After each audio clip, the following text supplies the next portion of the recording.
Okay.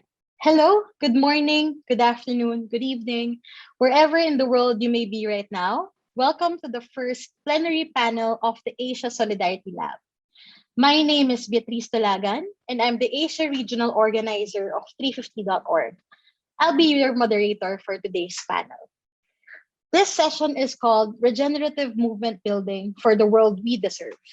And I'm joined here today by my colleagues working in climate justice to talk about strengthening relationships across people-powered movements in the face of societal shocks so we can come out stronger through community care and radical hope. All of our panelists here are amazing human beings who have inspired me personally in more ways than one. And I'm so excited to be able to talk about this topic with them. So first, we have Nadia Zulfakar joining us from Malaysia. Nadia is a climate feminist who co-founded Klima Action Malaysia, a youth-led movement working on building constituencies of vulnerable groups of youth, women, and indigenous communities towards active participation in climate justice. She was a former advisor at Stockholm International Peace Research Institute for Environment of Peace, a framework of environmental and climate crisis in peace and security context, and a climate tracker research fellow. She is currently doing policy research on water, energy, food nexus at the Institute of Strategic and International Studies in Kuala Lumpur. She's also a campaigner at the Malaysia Climate Emergency Coalition, Asia Climate Rally, and the Southeast Asia Climate Alliance. Thank you so much, Nadia, for joining us today. We also have Yeb Sanyo joining us from the Philippines, a veteran of the environmental movement and formerly chief climate negotiator for the Philippines. Yeb has been working with local communities and international bodies since 1996, working on domestic and international issues that relate to climate change, clean energy, and more. Yeb currently serves as the executive director of Greenpeace Southeast Asia. He leads the team that is confronting the biggest carbon polluters of the world in the landmark human rights case filed against top oil and coal companies at the Commission on Human Rights. Welcome, Yep. Our third panelist is a personal hero, someone very close to me. Veronica Cabe, who I call Ate Derek, Ate being the Tagalog word for elder sister, is a coordinator and community organizer for the Coal and Nuclear Free Bataan movement. A staunch anti-coal advocate and human rights defender, she has actively campaigned in protecting and defending communities against the damage caused by dirty and harmful sources of energy. Her more than 25 years of experience on the front lines galvanized her commitment in promoting environmental awareness and protection, as well as the advancement of people's rights and welfare. So happy to have you here, Ate Derek. Our last panelist, Anam Rathore, joining from Pakistan, is a climate change and gender justice activist.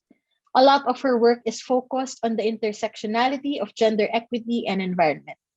Anam is also the co-founder of Climate Action Pakistan, a people's movement working on grassroots organizing on climate justice and environmental education.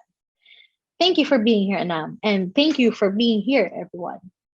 So on with the questions. I'd like to start us off with a quote from an organizer, a fellow organizer who I really admire. The name is Mariam Kaba. In the book, We Do This Till We Free Us, Mariam implored those starting their journey to start not with the question of what do we have now and how can we make it better, but to quote, instead ask, what can we imagine for ourselves and the world?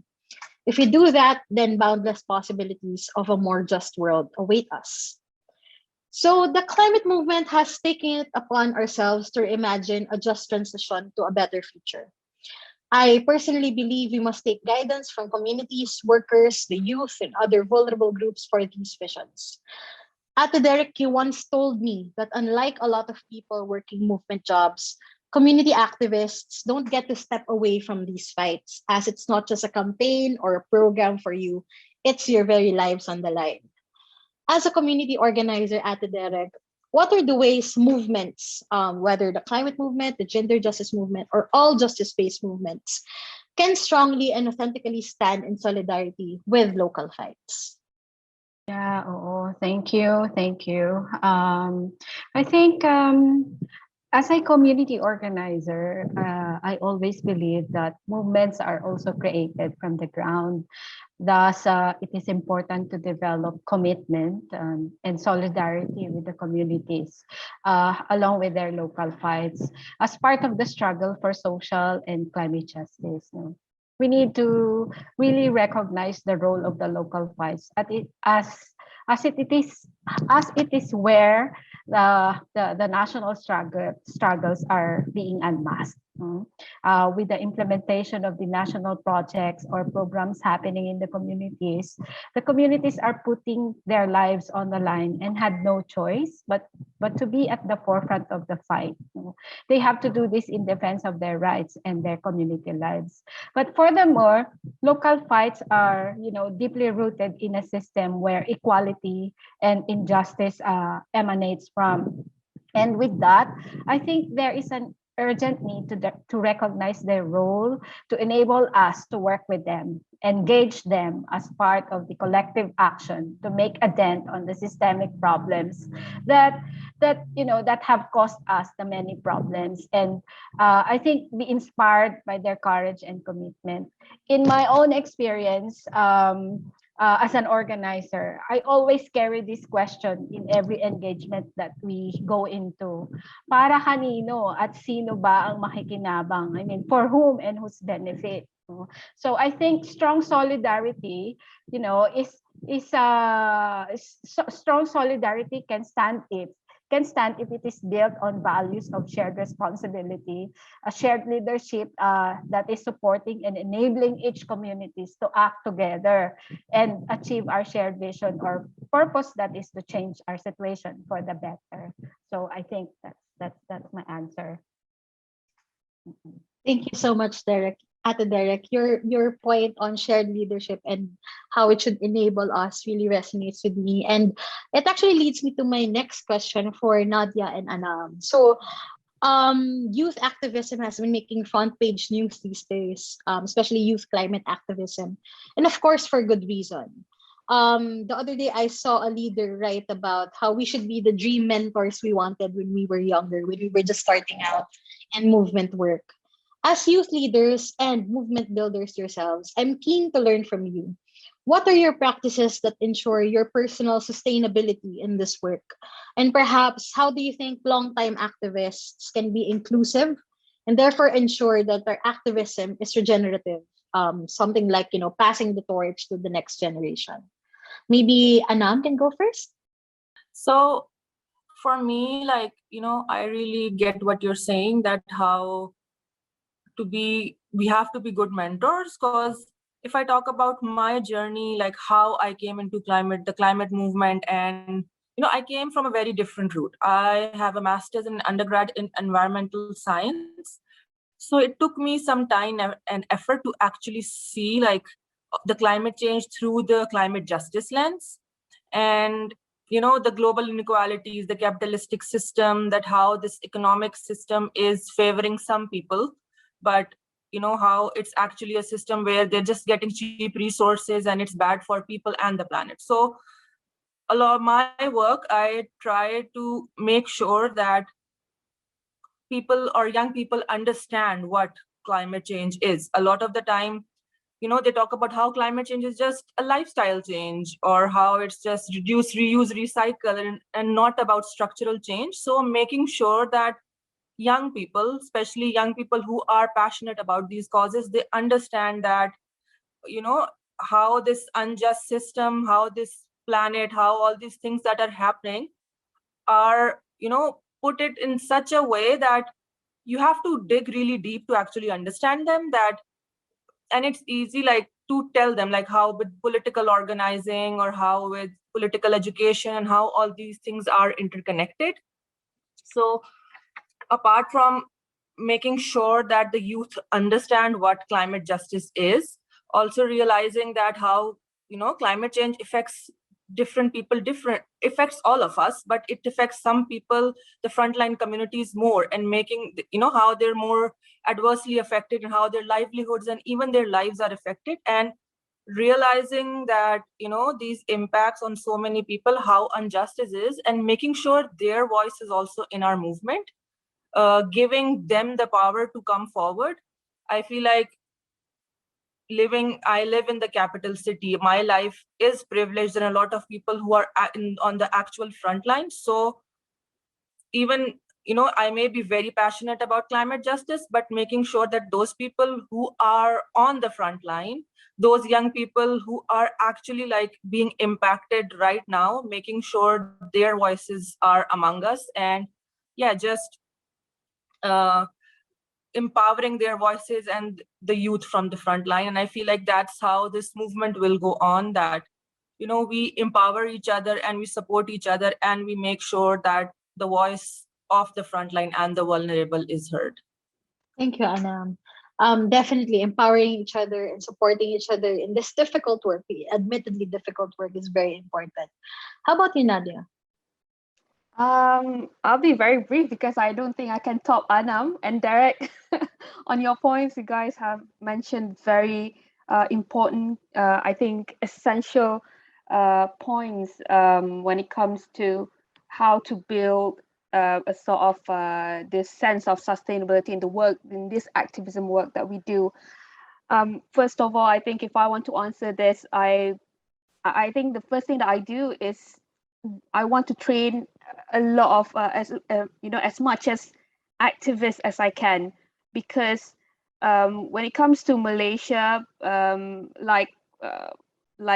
of the other Southeast Asia countries, individual action is being put forward as a vehicle to change, to change the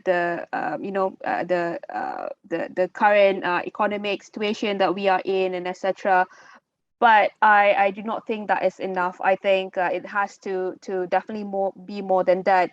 And the kind of people that we attract to our organizations are sometimes people who don't have any experience in activism. Sometimes they have low climate literacy, and most of us come from urban areas, and we have little idea on grassroots resistance itself. So there was a lot of challenges right at the beginning, and for the younger activists, they certainly have to climb quite a steep curve to understanding this, and this everything now happens in a survival mode, in the pandemic mode, and how to balance the pandemic impacts, and how to actually work together, how to consolidate the kind of barriers that we see in the recovery process of the pandemic, and how we can channel that towards affecting the system itself, and eventually in our battle against the climate crisis. This is when we see it in a large scale, it looks like, wow, it looks impossible, and it's being done by a lot of really young people who are not climate scientists, who most of them are still at university or have not have not gotten into university yet. It's insane. I think it's really important that we support them. It's really important that we give solidarity for these young people.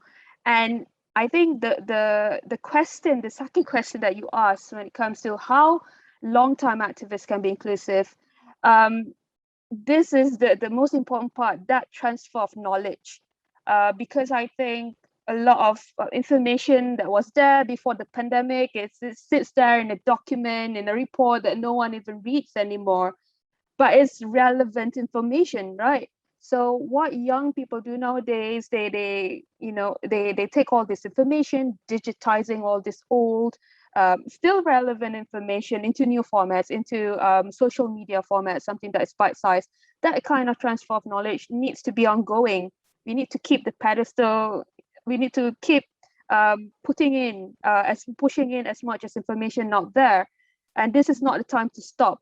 And then there also comes the sort of intergenerational um, challenges that we saw, where long-time activists or youth activists don't necessarily understand each other. So we have to build that sort of a work that is respectful for both youth and then long-time activists. It's quite hard at the beginning. I'm not going to paint a nice picture and says that everything looks okay, we are all fighting in the same thing, but there's always this kind of challenges, and sometimes all these minor things become so big, and eventually youth movement breaks off from the movement for the people itself. I think this is really important, that the youth movement is the people's movement.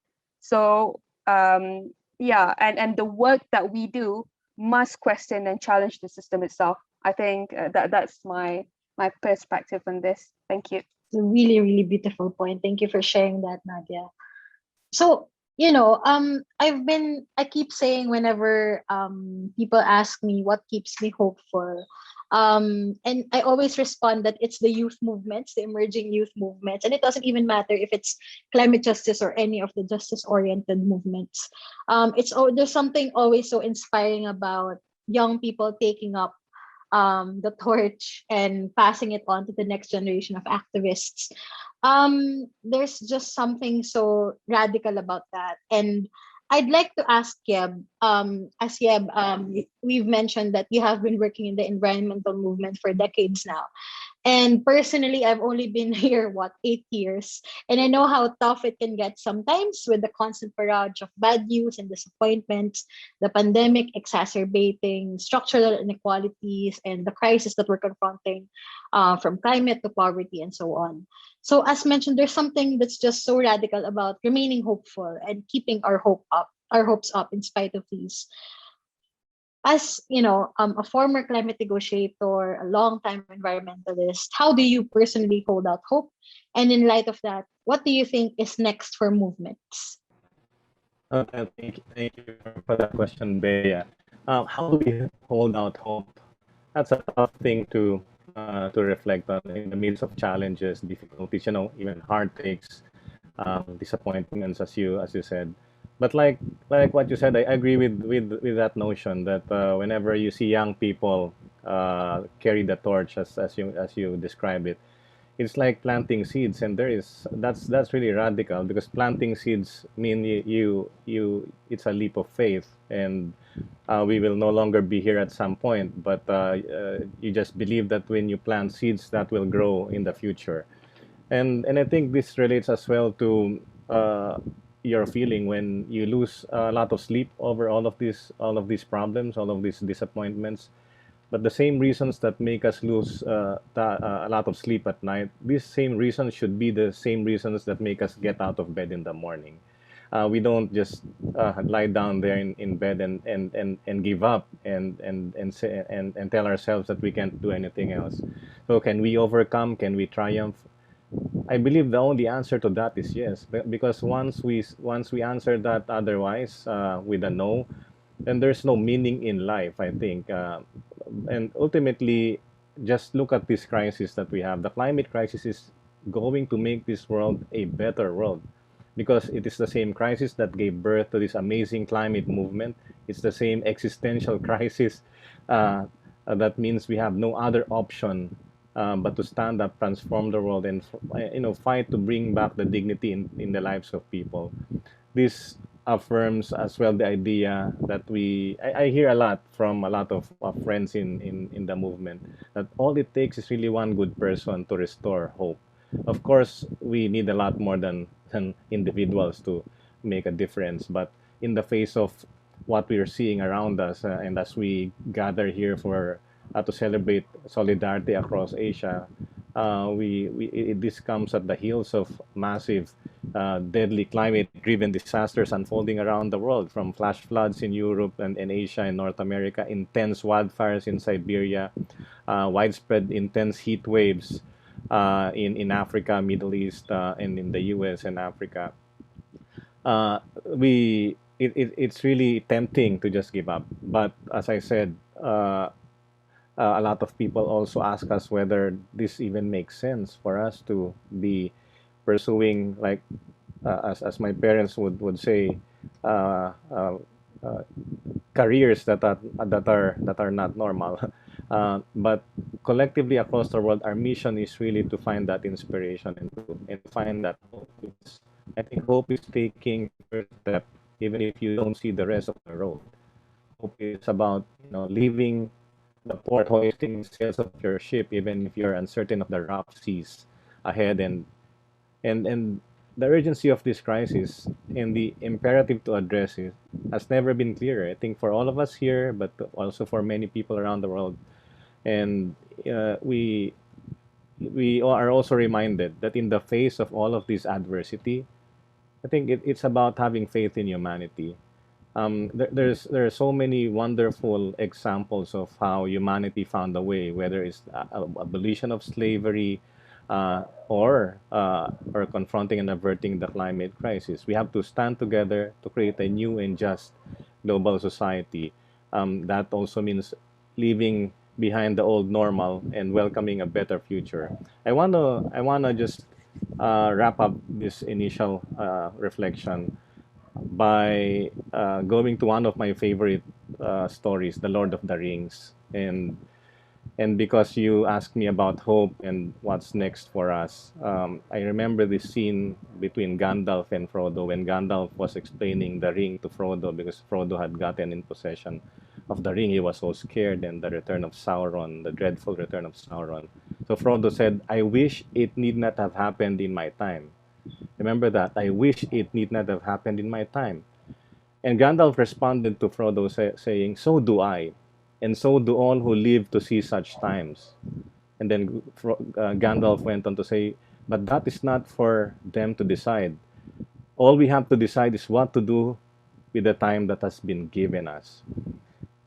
I, Whenever I recall these lines, I think about the pandemic, and this is just so apt for the pandemic. Everybody wishes that this did not happen in our time, right? The same with the climate crisis. But it's not up to us to decide whether it happens in our lifetime or not. It's happening. It's beyond our control that it's here, but we can decide on what to do with the time that is given us. I believe that among many, we have been given that time. I like to believe that being part of this climate movement is what we have decided to do with the time that has been given us. We are not few, we are many among millions of people from every corner of the world who believe that we can make another world possible. And just finally, I want to say, hope is what I see every time we're gathered like this today, especially when you have more women than men in a panel, because because I think that's important. I think that is central to this whole conversation because empowerment is key to celebrating solidarity. Empowerment is key to averting this crisis, and hope is also what I see every time we every time we see so many people clamoring for change, and especially young people like Anam and Nadia. Thank you. Thank you. Yeah, that's so beautiful. Thank you for that. I'm thoroughly inspired by what you said, and I'd like to, in light of that, in light of like holding out hope and remembering always that we are many working towards, a new normal, a better normal. I'd like to pose a similar question for Nadia and Ate Derek. Um, After this pandemic, or even as we go through it, what is your vision of the future that centers not just climate justice but justice on all fronts? And there are so many ways to answer this question, but in your opinion, like, how do we get there? How do we get to that beautiful vision where solidarity is centered, and we collectively care for each other and the planet? Wants to go first? Maybe Nadia. There's a lot of ways that we can go there. I think I would really want to listen to everyone's answer on this as well. My For me personally, I think education is definitely a weapon. It's not just formal education, not just awareness, but because I think awareness is just right now to bare minimum. I think this is really important for everyone, regardless of your economic, socio-economic background, to actually understand what is what is justice, how organizing is supposed to be like, what is your right as a human being, basic rights as human beings. These are important aspects, important visions that we need to have if we want to have justice on all fronts. Without this, it's not even possible. We can't just fight on just one front and expect it will be a domino effect. It has to be on all fronts. um I don't think I will go in such a, I don't think I will explain in very detail or in such a general way. Maybe perhaps I can use a personal experience. I know this is definitely a point for young people out there. I know using social media is good, doing activism through social media is good, but I like to suggest to try to work actively in your community, um, and work on the problems together, discuss and solve together. These are skills that we can't get in any working environment, you see, because you're not working entirely, you're not entirely working, and it's not sorry, you're not working entirely based on you're not driven by monetary profit, that's all, but you are working for the betterment of everyone, and it has to start at the community level. I think working in the grassroots really connects you to what matters. And for me, last but not least, I like to share this really cute but quite subversive message. This is to bring down dictators that is curtailing freedom of speech, freedom of expression everywhere around the world. We need to get our democracy at the works again. We can't let people in that we actually elect to simply throw away our rights as citizens is insane, and it's happening right now during the pandemic. And I think this is definitely some of the steps, one from the community level, and then from people's political power. So yeah, thank you so much. That's from me. Okay, so I think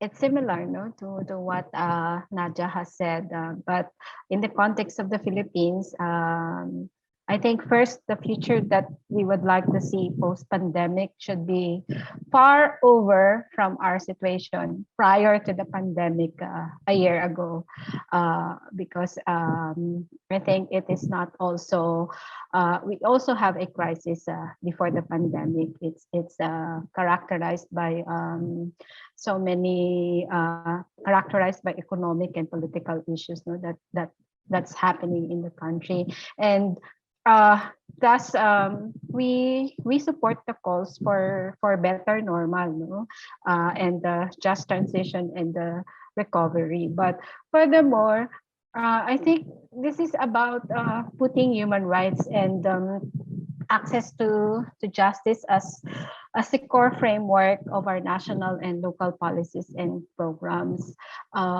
Through this, eventually we could be able to, to break free from the systemic nature of our problems. And I think these problems emboldens violence and perpetuates injustice and inequality amongst our people, especially the marginalized.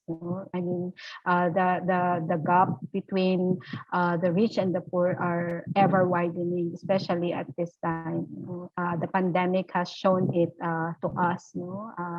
Those who are those privileged ones who are against people who are persisting to go out because they have to find a living, and they're blaming them because of the COVID spread. And I think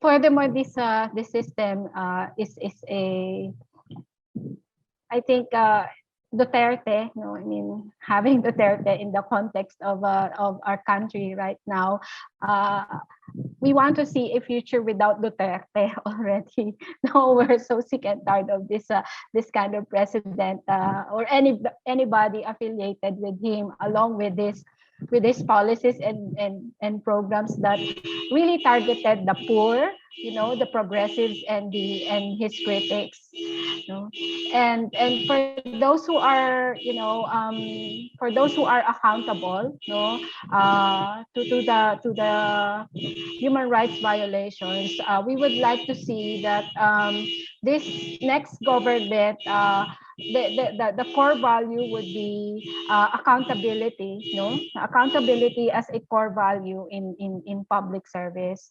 I'm sorry, the car, I don't know which car is that, or whose car is that. And for those who are found guilty and responsible of human rights violations, they have to be brought to justice, and maybe in some way we can compensate the victims or the survivors. And maybe how to get there. I think the most urgent task for us right now is for our kababayans, or our fellow Filipinos, to use their votes wisely. Next year we are going to have our election, and first, of course, you have to register. So second is to engage our candidates and politicians, or the policymakers, with our people's agenda, the genuine agenda, to be their platform.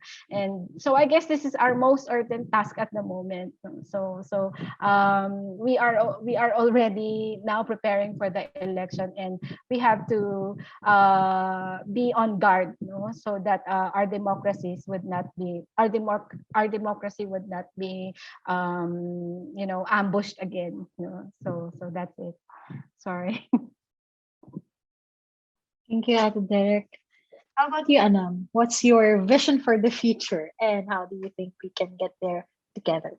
One thing that I see that I've learned, and I think we've learned because of this pandemic, is we don't want bandage solutions anymore. We need a just transition system. We need a Green New Deal. So I feel like, we've learned that the system as it is, it's not working. And we need to, work on something that is for everyone.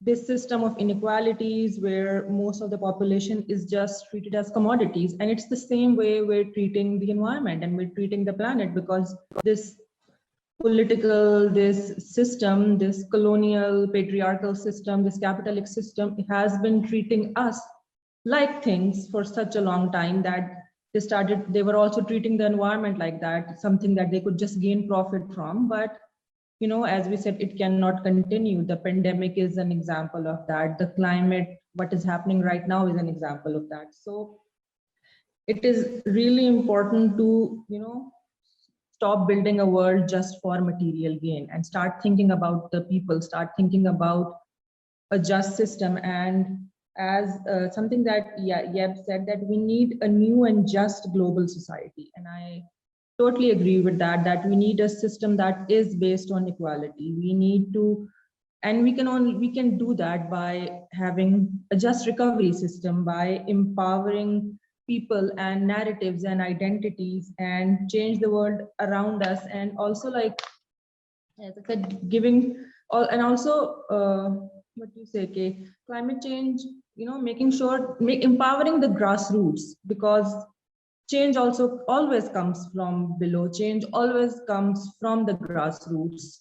And after that, when a lot of us are like shouting and talking about it, that's when the media picks it up, and that's when the politicians pick it up. So making sure that the voices and the identities and the narratives of the dispossessed, of the people who are on the front line, is at the forefront, and just investing in the grassroots, and also like expressing solidarity with the grassroots. And that's how I think we can see a just future, a future that is for the people. And yeah, also working for it is also very important. Thank you so much, Anam. That's very beautiful. Okay, so the next question is, my next question is for specifically for Ate Derek and Yeb, who are, who have been doing this work for a long time. And in light of all the visions for the future that we discussed earlier, how do we assure that our activism and movement building are not only sustainable but regenerative? How do we ensure, um, sorry, how do we ensure that? Shall I take this first?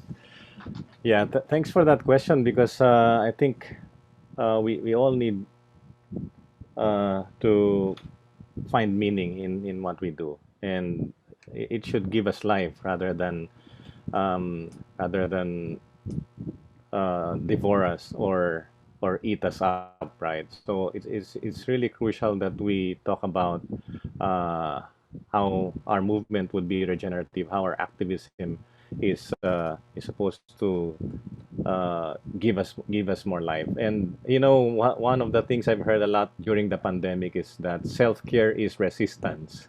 So I believe that even outside the pandemic, even beyond the pandemic, self-care is resistance, because when you take care of yourself in many different ways, of course, well, both spirit, mind, and body, you um, you you further the chances of the movement, and for me that is crucial, right? And that is why we need to create that culture as well of self-care among all of us, among activists. And that also means being able to take care of each other, to conquer also the tyranny of the annoying among us, because there are annoying people even within movements.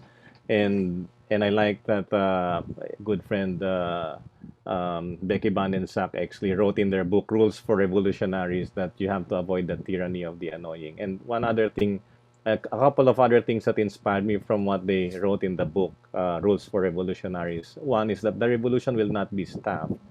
And I think that resonates with these questions very, very much. That if you want to sustain your activism and sustain your movement building, never for a single moment should you believe that the movement will be sustained by paid people, by paid staff. This will require a a a torrent of volunteerism, a massive, a massive wave of passionate volunteerism happening all over the world, because people need to go out there, be counted, and stand up for what we believe in. So this is gonna be very crucial. The third point is that we need to create that counter culture, because we cannot just be parroting slogans one generation after the other. That's part of the material, but we need to create a revolutionary counterculture. That counterculture allows us to actually thrive as human beings, because then you get to wake up in the morning and you actually have a choice and to live that counterculture, meaning you go against the culture of of a throwaway lifestyle. You go against the culture of greed and corruption. You go against the dominant narrative that we need fossil fuels to develop and achieve economic progress.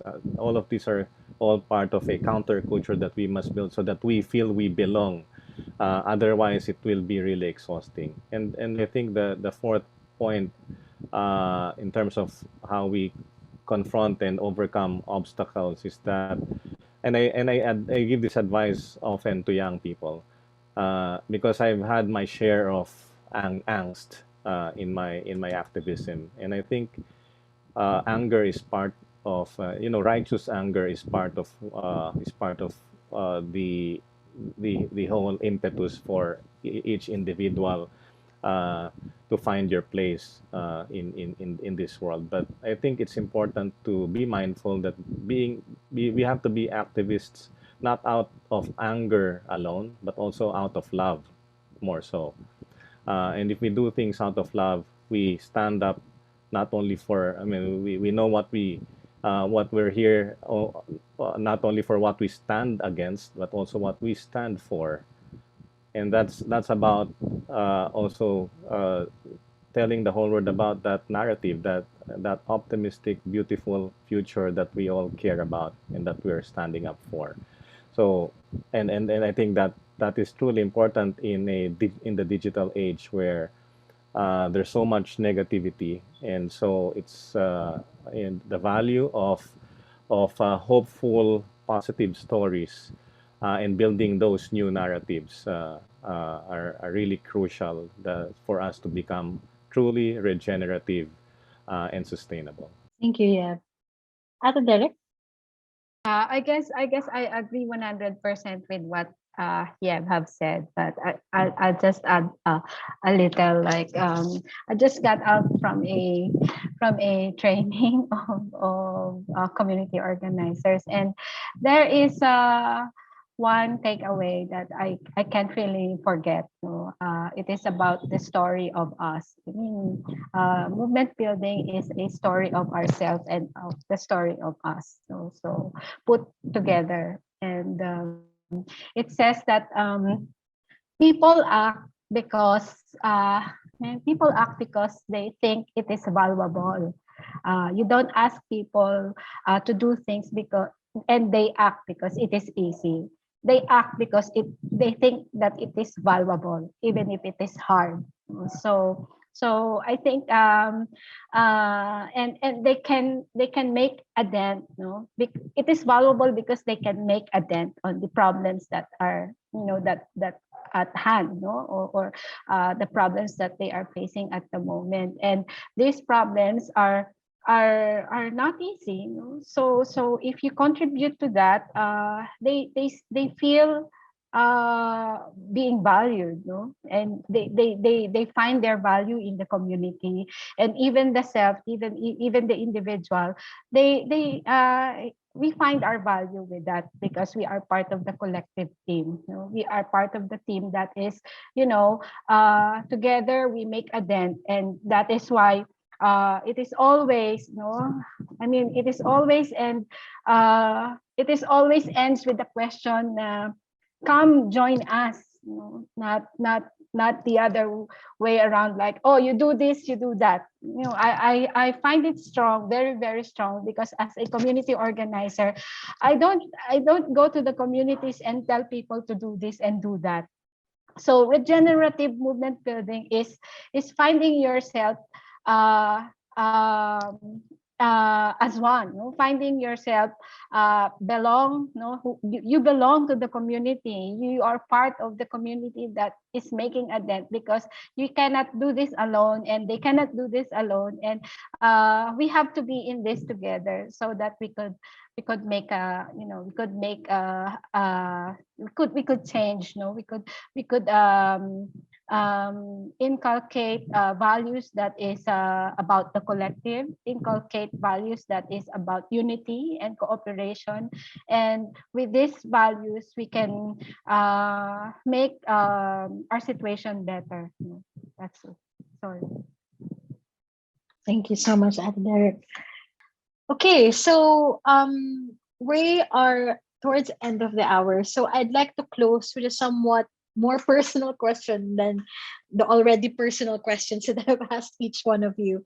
And this is how I think a lot of our participants can relate to us, because with the Asia Solidarity Lab, our hope is that not only our fellow activists, our fellow organizers and campaigners will be in attendance, but we're also opening this up to people who are just curious about what it takes to make movements work, and how can they be an activist in their own right.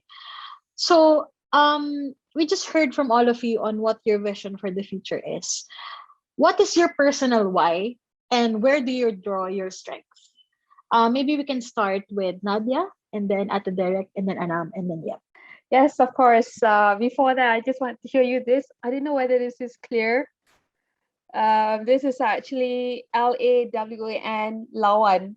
Lawan means fight in Malaysia. That's the current.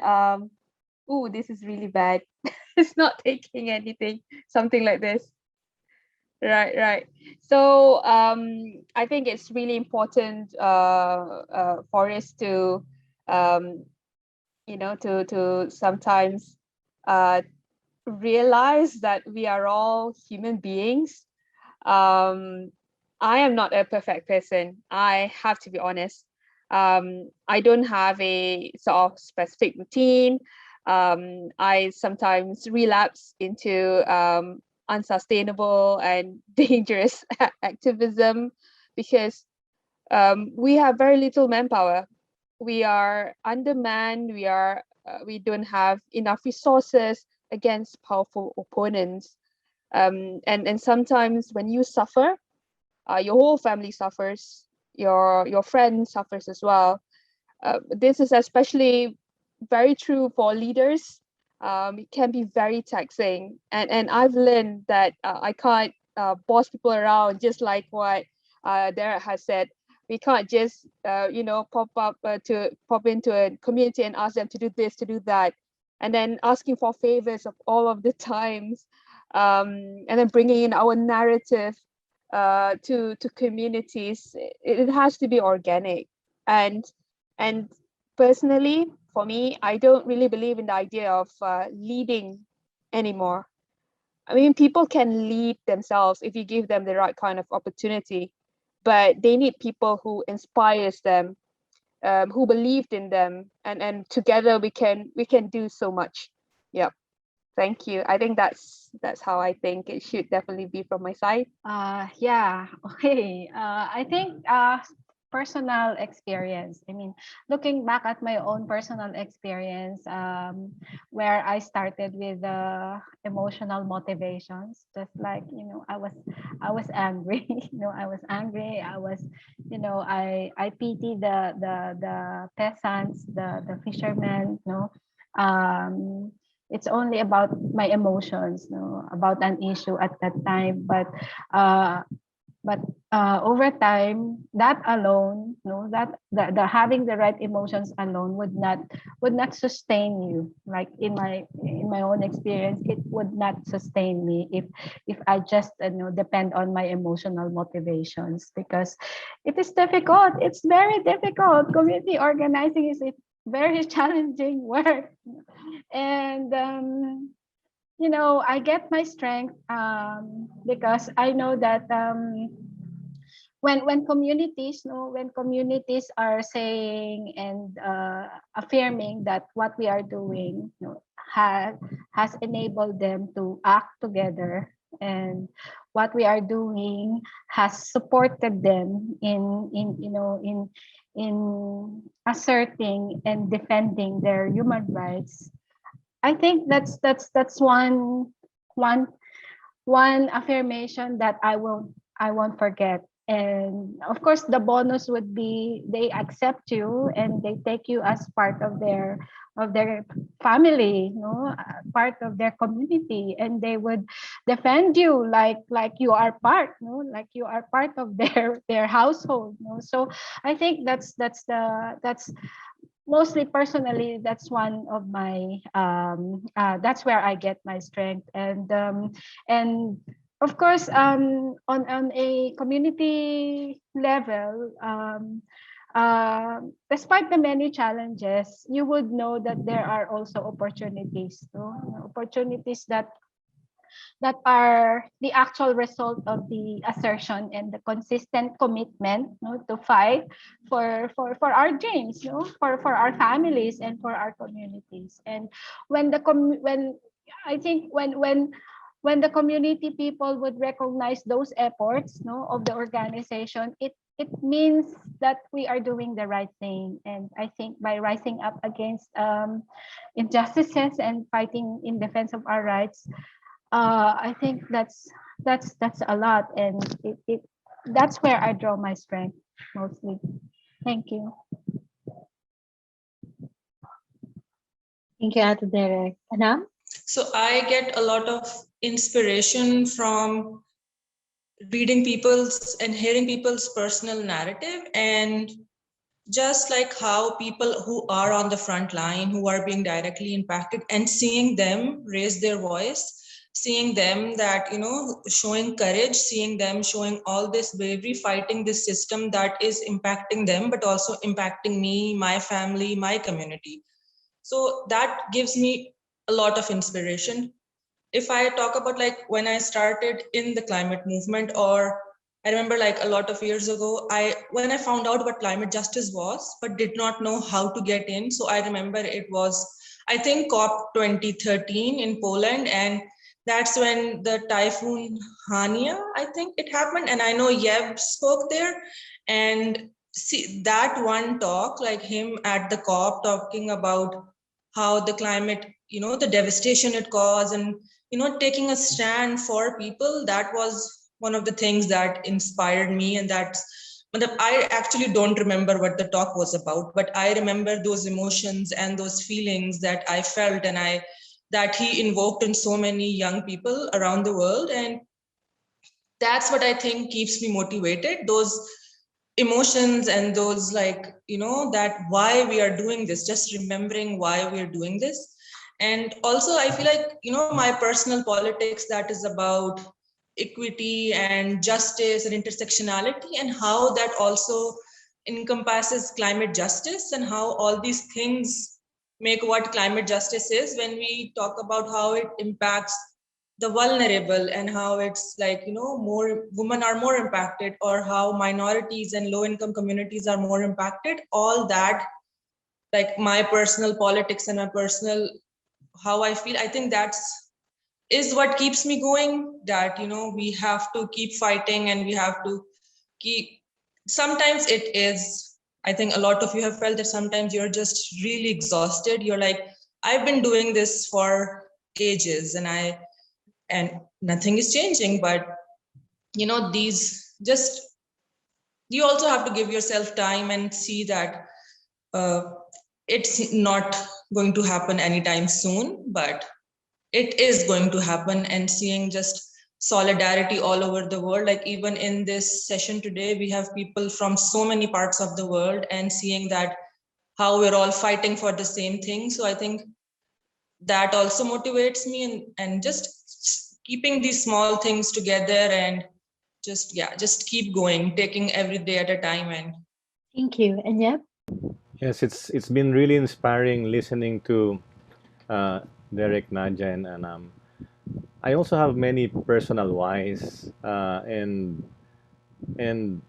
I I gain a lot of strength from those personal whys, from the incarceration and torture of my parents during the dictatorship and during martial law, or I myself staring at the end of the barrel of a rifle pointed at me by an abusive policeman when I once was arrested, or losing friends and loved ones to Super Typhoon Haiyan, the murder of a dear friend by agents of a mining company, the death of a friend who was riding his bicycle to work and sideswiped by a motor vehicle. The violence of the world we live in.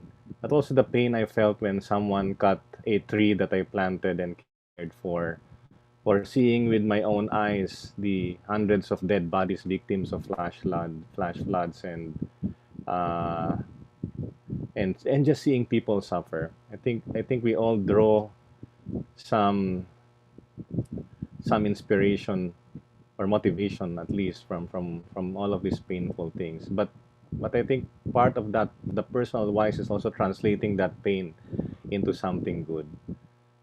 And therefore for me it's very spiritual as well. There is something spiritual about translating pain into something good, and that drives me as well, and that also allows me to stay hopeful. um, and and spirituality has a lot to do with this, because I know we have a problem in the atmosphere with the climate crisis, but I always believe that the bigger problem lies in our hearts. And for us to even gain any inroads towards succeeding in what we stand for, we need to really look into our hearts and to reach people's hearts. But ultimately, my dear friends, the most important personal why is my children. I have a 17-year-old son and a 14-year-old daughter, and I want to be able to look them in their eyes and tell them that I've done my very best to leave them a world that is safe, just, and peaceful. And as we reflect on all of these challenges we've discussed, there are just so many amazing stories of heroism, of selflessness, and caring and solidarity from many communities around the world, standing up for what they believe in and standing up against injustice and standing up for just simply a better world. That is where I draw strength, hope, and inspiration. And as such, I want to send a message across that we have to build solidarity like we have never done before. Like we have to be so crazy that we build that solidarity like it has never happened before in human history. Solidarity is going to prove to be one of the most crucial elements of success against the crisis that we face. So we have to embrace our connectedness, the connectedness that we have today, and take inspiration from each other across borders and across the world. Thank you so much, Yeb. And thank you so much, everyone, for taking this time to reflect on our personal and collective practices and learnings on movement building and holding out hope. So I'd like to take a moment to honor all the experiences and the people who we've met who have led us to each other today. Thank you so much to our panelists, Yeb, Nadia, Ate Derek, and Anam, for leaning into vulnerability, allowing us insight into their personal thoughts about regenerative activism, and inspiring us to think a little bit deeper about the many ways we show up and express solidarity. So, thank you, everyone. I hope you enjoyed this panel. There are four more coming up within the next 3 days. And now I will hand you over to our hosts for the breakout sessions. Thank you.